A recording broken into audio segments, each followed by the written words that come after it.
আজকের প্রেক্ষিতে দাঁড়িয়ে বাংলাদেশের এই পরিস্থিতিকে নিয়ে কি তাহলে আজকের গোটা পৃথিবীতে ছড়িয়ে থাকা বাঙালি সাহিত্যিক, বুদ্ধিজীবী বা কবি, তাদের ভূমিকাটা কি হওয়া উচিত? আমি একাধিকবার বাংলাদেশে গিয়ে দেখে এসেছি। এই কষ্ট চোখে দেখা যায় না, শোনাও যায় না।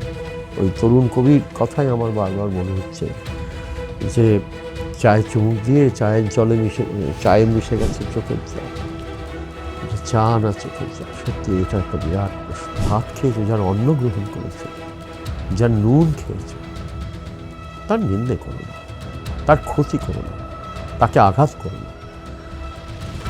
বাংলাদেশ আজকে যেটা করছে অকল্পনীয়, বিশ্বাসঘাতক। আমরা এই কবিকে এই পডকাস্টের মধ্যে দিয়ে একটা নতুনভাবে দেখার চেষ্টা করলাম। আজকের সময়ের প্রেক্ষিতে তাকে একটা নতুনভাবে মূল্যায়ন করার, তার অন্তরে ঢুকে দেখা সেই কবিটি আজ কেমন আছে সেই চেষ্টাটুকু করলাম। কবি মল্লিকা সেনগুপ্ত, এই মৃত্যুটা আমার জীবন তছনছ করে দিয়েছিল। সে মায়ের কেমো হয়েছে সকালবেলায়, সেটা দেখে মা ঠিক আছে দেখে তারপর সে পরীক্ষা দিতে যায়। আমার মনে হয় যে আমার ছেলের জোর, মনের জোর আমার থেকেও বেশি। জলের গ্লাস থাকে যেটা, ওই জলের গ্লাসটার দিকে আমি তাকাই মাঝে মাঝে, আমার যেন মনে হয় মধ্যরাত্রে বুকের ব্যথা উঠবে। তখন আমার হাতটা ওই জলের গ্লাসের দিকে এগিয়ে যাবে, কিন্তু জলের গ্লাস পর্যন্ত পৌঁছবে না। এসবগুলো ভাবলে তখন বোঝা যায় যে একটা মৃত্যু একটা জীবনের মধ্যে দিয়ে কিভাবে বিস্তৃত হয়ে ওঠে। ইতিহাস তো ঘোরে, ইতিহাস তার নিজের প্রয়োজনে, অর্থনীতির কারণে, সামাজিক কারণে, রাষ্ট্রনৈতিক কারণে ইতিহাস আবার ঘুরে।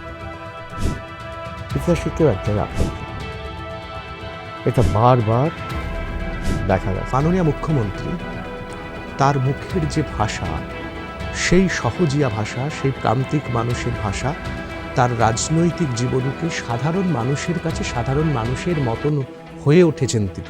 আমার যেটা খুব গুরুত্বপূর্ণ মনে হয়, যে প্রশ্নটা আপনি করেছেন, যে সেই মুখ্যমন্ত্রী বাংলার জন্য যা করছেন, বাংলাকে অপমান করলে তিনি এরকম গর্জে ওঠেন, রাস্তায় নেমে আসেন, সমস্ত মানুষকে জড়ো করে। এই যে তার মধ্যে এই বয়সে এই অপ্রতিরোধ্য একটা এনার্জি, সেটা কল্পনা করে। আপনি তো গোটা পৃথিবীর বিভিন্ন দেশ ঘুরেছেন, সেখানে আমাদের এই মাতৃভাষা বাংলা ভাষা, তার মর্যাদাকে আপনি কিভাবে অনুভব করেছেন? চীন বলুন, অন্য যে কোনো দেশ বলুন, কানাডা, রাশিয়া, তুর্কিস্তান মানে টার্কি, যেখানেই গেছি দুটো কারণে গিয়েছি, ডাক পেয়েছি দুটো কারণে। এক হচ্ছে কবিতা পড়তে হবে বলে, আর দুই হচ্ছে বাংলা ভাষা। শক্তি চট্টোপাধ্যায়কে পড়ে, শঙ্খ ঘোষকে পড়ে নেই, আমরা কয়েকজন যারা কবিতা নিয়ে সারাক্ষণ আছে, পড়তে হবে। না পড়ে তুমি কি একজন কবিকে খারিজ করতে পারো? না পড়ে তার সাথে খারাপ কথা না। বেশিরভাগ আমার কবিতা ভুলও পড়েনি, কিন্তু সবসময় সে কমেন্ট করে যাচ্ছে। এটা তাদের আনন্দ।